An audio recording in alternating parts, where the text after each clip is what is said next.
नमस्कार। अब तक हमने महाद्वीप और महाद्वीपों की उत्पत्ति से संबंधित सिद्धांतों के बारे में चर्चा करी, जिसमें हमें दो तरह के मत देखने को मिले। एक वह मत देखने को मिला जो प्रवाही और स्थिर सिद्धांत के रूप में शामिल था। दूसरा जो मुख्य रूप से जो मत था वो स्थिर अस्थिर और प्रवाही या जिसको विस्थापन मत के रूप में जानते हैं।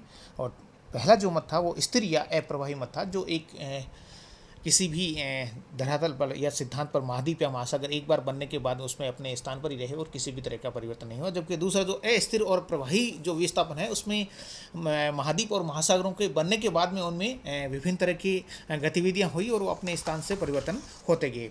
इसी चरण में दूसरा जो द्वितीय चरण है जिसमें हमने अस्थिर या प्रवाही सिद्धांत या विस्थापन सिद्धांत में हम चर्चा कर रहे हैं, जिसका पहला सिद्धांत है वैगनर का महाद्वीपीय विस्थापन सिद्धांत। सबसे पहले मैं बात करता हूं कि इस सिद्धांत का क्या उद्देश्य रहा है। प्रोफेसर अल्फ्रेड वैगनर जर्मनी के एक प्रसिद्ध जलवायुवेता और भूगोलवेता थे।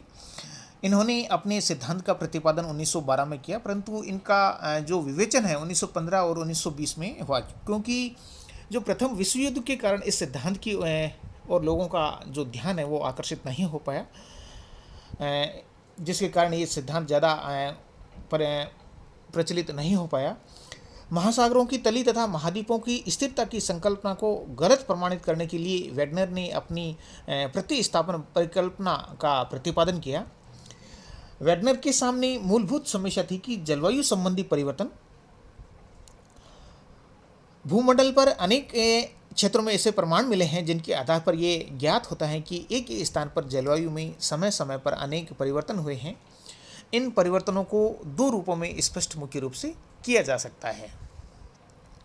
यदि स्थल भाग एक जगह पर स्थिर रहे, पहला जो मुख्य जो इस सिद्धांत का जो तर्क है वो यह है कि यदि स्थल भाग एक जगह पर स्थिर रहे हो तो जलवायु कटिबंधों का क्रम से स्थानांतरण हुआ होगा, जिस कारण कभी शीत, कभी उष्ण, कभी शुष्क, कभी उष्णाद्र जलवायु का आगमन हुआ होगा, परंतु ऐसे स्थानांतरण के प्रत्यक्ष प्रमाण नहीं मिलते हैं।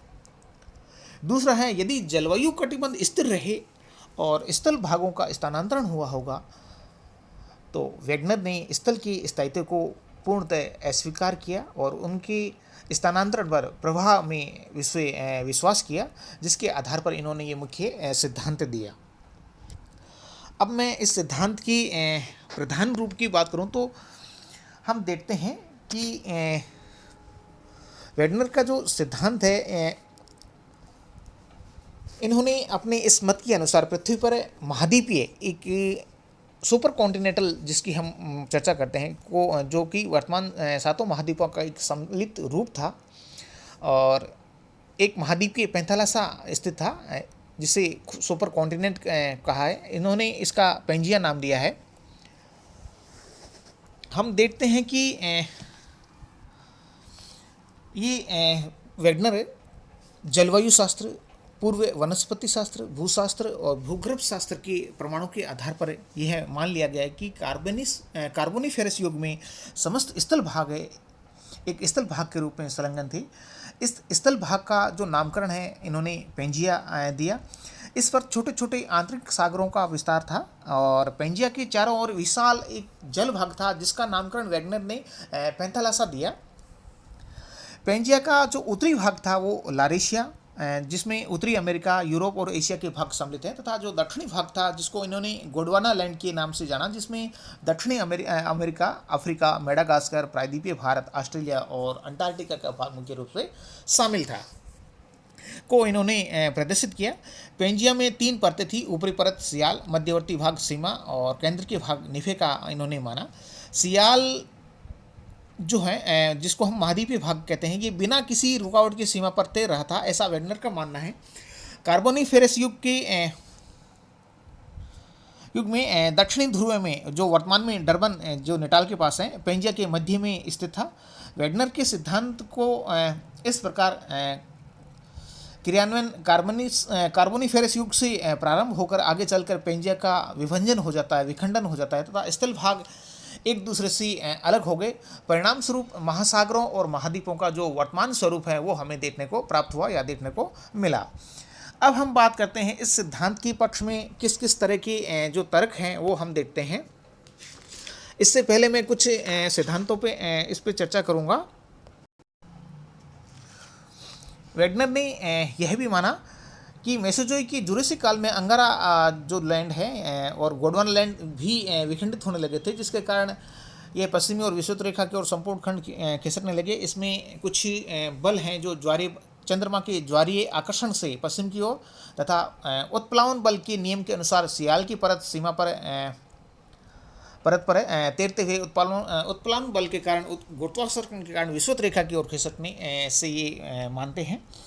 वेगनर महोदय ने सिल्यूरियन काल में विषुवत रेखा को नॉर्वे के उत्तर से गुजरते हुए माना। इस प्रकार मेसोजोइक काल में व्यापक खिसकाव होते हुए भी ट्रसरी या सेनोजोइक काल के प्रारंभिक समय में गोंडवाना लैंड के जो विभिन्न टुकड़े हैं वो उत्तर की ओर खिसकते हुए या सरकते हुए टहती सागर की परतदार चट्टानों के वलन में उत्पन्न करते हैं, जिसके कारण पश्चिम से पूर्व में विस्तृत जो श्रृंखलाएँ पर्वत श्रृंखलाएँ देखने को मिलते हैं, जैसे यूरोप की आल्प्स हैं, एशिया की हिमालय पर्वत श्रेणियों का मुख्य रूप से निर्माण होता है। फिर हम पश्चिम की ओर सरकते हुए इन महाद्वीपों की या विखंडन की चर्चा करें तो महाद्वीपों के जो खंड हैं अचानक सीमा की जो परत हैं वो अवरोधित या बाधित हो जाती हैं, जिसके कारण महाद्वीपों की अमेरिका महाद्वीपों के तटीय पर्वत श्रेणियों का जिनमें रॉकीज और एंडीज पर्वत श्रेणियाँ शामिल हैं वो निर्मित हो जाती हैं। और इस प्रकार अंततः ट्रसरी के अंतिम समय में जो प्लायोसिन जिसको हम मानते हैं महाद्वीपीय महासागर का वर्तमान जो स्वरूप है वो हमें मुख्य रूप से देखने को मिलता है। इस प्रकार पश्चिम से पूर्वी दिशा में जो विस्तृत पर्वत श्रेणियाँ हैं वो उत्प्लावन बल व गुरुत्वाकर्षण के कारण स्थल खंडों की विषुवत रेखा की ओर सरकने के कारण बनती हैं, जबकि उत्तर दक्षिणी दिशा में विस्तृत पर्वत श्रेणियाँ रॉकीज और एंडीज जो हमको मानते हैं वो चंद्रमा के ज्वारीय बल के कारण पश्चिम की ओर सरकाव के कारण मुख्य या खिसकने के कारण मुख्य रूप से बनता है। अवशिष्ट जो टेथिस सागर है वो भूमध्य सागर कहलाता है, जबकि अवशिष्ट ये पैंथालासा ही प्रशांत महासागर मुख्य रूप से बनता है। वेगनर महोदय के अनुसार विस्थापन या खिसकाव की जो प्रक्रिया है पृथ्वी पर मध्य महासागरीय कटक और समुद्री चाप भी बन जाते हैं।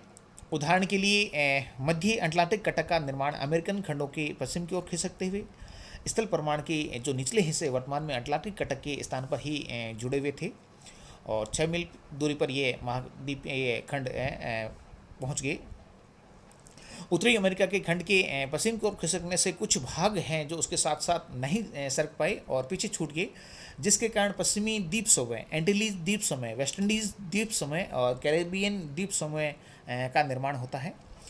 इसी भांति एशियाई मुख्य भूमि से छूटे हुए भाग अंततः फिलीपींस द्वीप समूह, जापान द्वीप समूह, इंडोनेशियाई द्वीप समूह आदि के निर्माण की व्याख्या मुख्य रूप से की जाती है। अब मैं बात करता हूँ पुनः सिद्धांत के पक्ष के प्रमाण की बात करता हूँ। वेगनर महोदय ने जीवित रहते महाद्वीप के प्रवाह के समर्थन में कुछ गिने चुने प्रमाण ही प्राप्त हो रहे हैं, परंतु उनकी मृत्यु के बाद प्राप्त कहीं प्रमाणों के आधार पर महाद्वीपीय प्रवाह का इनका जो मत है वो पूर्णतः स्वीकार्यता प्राप्त कर लेता है। इस प्रकार महाद्वीपीय प्रवाह के समर्थन में कुछ निम्न प्रमाण दिए जा सकते हैं। जिसको हम प्रथम जो प्रमाण है वो है जिग्सा फिट का जो उदाहरण है वो मुख्य रूप से दिया। पृथ्वी पर महाद्वीपों के तटों के आकार को देखने पर उनकी जो परस्पर समायोजित करने की कल्पना के आधार पर ये स्पष्ट प्रमाणित होता है कि विशिष्ट तट जो जिग्सा फिट के रूप में हैं, जो कि पूर्व में एक जुड़ी हुई स्थलाकृति या तट रहे होंगे। उदाहरण के लिए अटलांटिक के दोनों तट तथा अमेरिका महाद्वीपों के पूर्वी एवं यूरोप और अमेरिका महाद्वीपों के पश्चिमी तट स्पष्ट रूप से जिग्सा फिट का उदाहरण रखते हैं। इसी के प्रमाण से फारस की जो भूमि है अरब प्रायद्वीपीय और अफ्रीका सुरंग के परस्पर जुड़े स्थल की भांति भी भूदृश्य होते हैं। ब्राज़ील का साओराक अंतरी पश्चिमी अफ्रीका का गिनी तट में फिट किया जा सकता है। इस तरह के कुछ प्रथम तरह के वो प्रमाण देते हैं, जिग्सा फिट के रूप में जानते हैं, जो एक दूसरे से। अब हम बात करते हैं संरचनात्मक जो परिणाम है वो मुख्य रूप से इस सिद्धांत में देखने को मिलते हैं। पृथ्वी पर भिन्न भिन्न महाद्वीपों में कुछ समरूप भू आकृतिक संरचनाएं देखने को मिलती हैं। जो कि ये सिद्धांत ये सिद्ध करती हैं कि इनका जो निर्माण काल का जो समय है या काल है, वो प्रक्रम है, वो एक समान रहा है, क्योंकि वर्तमान में ये भिन्न भिन्न परिस्थितियों में मुख्य रूप से देखने को मिलती है। उदाहरण के लिए ब्यूनस आयर्स जो अर्जेंटीना में पाए जाने वाले धरातलीय संरचना और चट्टानें, केपटाउन, जोहान्सबर्ग जो दक्षिणी अफ्रीका की धरातलीय सतह के से आयु और प्रक्रम के आधार पर एक रूपता या समरूपता मुख्य रूप से रखती है। इसी तरह दूसरा हम देखें तो अफ्रीका के पश्चिमी तट का गोल्ड कोस्ट, जहां स्वर्ण की निक्षेप पाए जाते हैं, कि जनिकीय पदार्थ ब्राज़ील की उच्च भूमि पर भी प्राप्त हो रहे हैं, जो कि पूर्व में इसकी संयुक्त होने का एक स्पष्ट प्रमाण प्रस्तुत करते हैं। इसी तरह अमेरिका की अपलेशियन पर्वतमाला का अग्र प्रसार कनाडा की न्यू फाउंडलैंड के पठार के मध्य दृश्य होता है, परंतु अधिक आश्चर्यजनक रूप से इस पर्वत श्रृंखला के काल व प्रक्रम समरूप रखने वाली जो अन्य पर्वत श्रेणियां हैं, जैसे आयरलैंड तथा वेल्स में भी मुख्य रूप से पाई जाती हैं। अन्य उदाहरण के रूप में हम देखें तो ब्लैडफोर्ड ब्रदर्स द्वारा उड़ीसा के तलचर नामक स्थान में ग्लेशियर निर्मित ब्राउडर्स का पाया जाना पूर्व में इस ठंडे प्रदेश में होने का संकेत करता है, जिसके आधार पर प्रायद्वीपीय भारत को ठंडे क्षेत्र अंटार्कटिका से जुड़ा हुआ माना जा सकता है। इस तरह के कुछ संरचनात्मक जो प्रमाण हैं वो मुख्य रूप से महाद्वीपीय वेगनर के महाद्वीपीय विस्थापन सिद्धांत से संबंधित दिए गए थे। तीसरा जो प्रमाण दिया गया है वो जीवाश्मीय प्रमाण दिया गया है। जीवाश्मीय प्रमाण के आधार पर हम देखते हैं कि पृथ्वी पर विभिन्न महाद्वीपों पर कुछ ऐसी जीवाश्म प्राप्त हुए हैं जो कि एक विशिष्ट पर्यावरणीय पारिस्थितिक में निर्मित होते हैं, परंतु वर्तमान की भिन्न भिन्न जलवायु क्षेत्रों में मिलने के आधार पर ये स्पष्ट प्रमाणित होता है कि पूर्व में ये समान जलवायु से संबंधित रहे होंगे।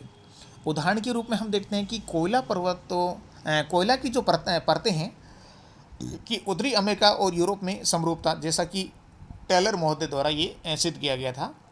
अंटार्कटिका, ऑस्ट्रेलिया, अफ्रीका और भारत के वर्तमान में भिन्न भिन्न जलवायु क्षेत्रों में समान आयु के कोयला भंडारों का पाया जाना।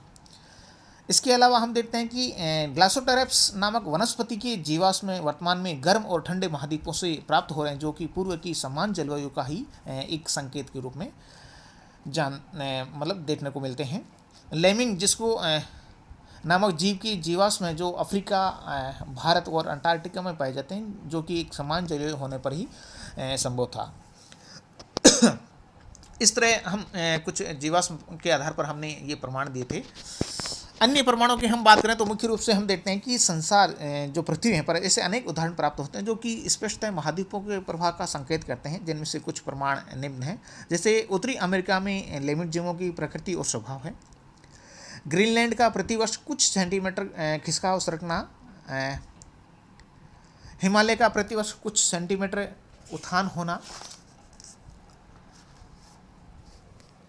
पूरा जलवायु या पूरा चुंबकीय प्रमाण पृथ्वी के आंतरिक बलों के परिणामतः पृथ्वी की ऊपरी सतह की दरारों से निरंतर विभिन्न समय में निकलने वाले मैग्मा में पाए जाने वाले चुंबकीय कणों के आधार पर महाद्वीपीय विस्थापन की भी पुष्टि की जाती है। आइसोक्राइन या समकालिक जो रेखाएं हैं विभिन्न कालों में प्राप्त पूरा चुंबकीय परमाणुओं के आधार पर ये मानकर समान काल या समय के साधनों को मिलाने वाली काल्पनिक रेखा आइसोक्रोन या समकालीन रेखा भी कहलाती है। और कुछ नवीन सिद्धांत हैं जिनको आधुनिक सिद्धांत जैसे प्लेट विवर्तन और सहवनीय तरंग आदि सिद्धांतों से ये प्रमाणित किया गया है कि पृथ्वी की ऊपरी पटल पर स्थलखंडों के सरकाव या खिसकाव होता रहा है। इस तरह से वेगनर महोदय ने अपने सिद्धांत को स्पष्ट करने के लिए मुख्य रूप से इन सिद्धांतों को अपने पक्ष में करने के लिए प्रमाण दिए। अब क्या है, जब कोई भी सिद्धांत दिया जाता है तो कहीं ना कहीं कोई कमी रह जाती है, उसकी आलोचना की जाती है, जो निम्न प्रकार से है। अब हम बात करते हैं विपक्ष में प्रमाण वेगनर के महाद्वीपीय विस्थापन में आलोचना में। वेगनर की विस्थापन सिद्धांत में कहीं स्पष्ट कमियां दृश्य होती है। साथ ही प्रवाह के विपक्ष में भी कई प्रमाण विभिन्न महाद्वीपों पर दिखाई देने को मिलते हैं। पैंजिया की टूटने पर स्थल खंडों के सरकाव के लिए वेगनर द्वारा बताई गई बलों का जो प्रभाव है, इतना जो प्रभाव है वो नहीं माना जा सकता।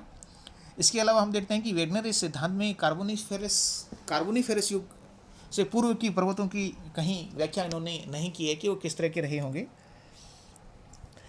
फिर वो कहते हैं कि अल्पाइन युग के पर्वतों की उत्पत्ति की व्याख्या में भी उत्तर से दक्षिण में विस्तृत रॉकीज और एंडीज पर्वतों की व्याख्या नहीं हो पाती है, क्योंकि वेगनर ये स्पष्ट बता नहीं पाते हैं कि पश्चिम की ओर सरकती अमेरिकन खंड में अचानक अवरोध क्यों आ जाता है।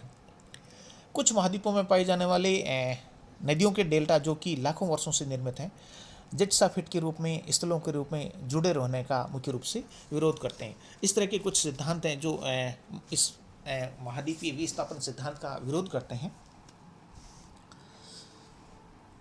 फिर जैसे इसको मैं कुछ अन्य रूप में देखना चाहूँ तो हम देखते हैं कि वेगनर की महाद्वीपीय प्रवाह की दिशा तथा तिथि अच्छी तरह से इन्होंने प्रवाह जो इस पर प्रकाश नहीं डालते हैं, क्योंकि कार्बोनिफेरस युग से पहले पेंजिया किस बल द्वारा किस पर स्थिर रहा होगा, यह कहीं पे भी ये इन्होंने स्पष्ट नहीं किया है।